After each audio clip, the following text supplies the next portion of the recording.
ભરૂચના આમોદના દોરા ગામના તળાવમાં ગતરોજ એક યુવક લાપતા બન્યો હતો.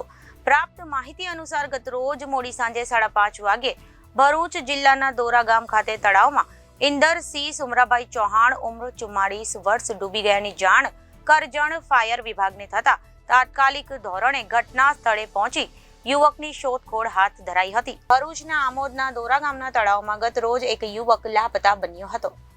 મળતી માહિતી અનુસાર ગતરોજ મોડી સાંજે 5:30 વાગ્યે ભરૂચ જિલ્લાના દોરા ગામ ખાતે તળાવમાં ઇન્દરસિંહ સુમરામભાઈ ચૌહાણ ઉંમર 44 વર્ષ ડૂબી ગયાની જાણ કરજણના ફાયર વિભાગને થતા તાત્કાલિક ધોરણે ઘટના સ્થળે પહોંચી યુવકની શોધખોળ હાથ ધરાઈ હતી. પરંતુ મોડી રાત્રે સુધી વ્યક્તિની ભાળ ન મળતા આજે વહેલી સવારે ફરીથી શોધખોળ હાથ ધરવામાં આવતા કરજણ ફાયર વિભાગ તેમજ ભરૂચ ફાયર વિભાગના સંયુક્ત પ્રયાસો દ્વારા ડૂબી ગયેલો યુવકનો મૃતદેહ મળી આવ્યો હતો.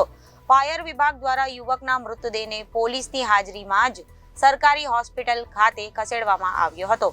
Reporter Viral Gohil, Janadesh news, Bharuch.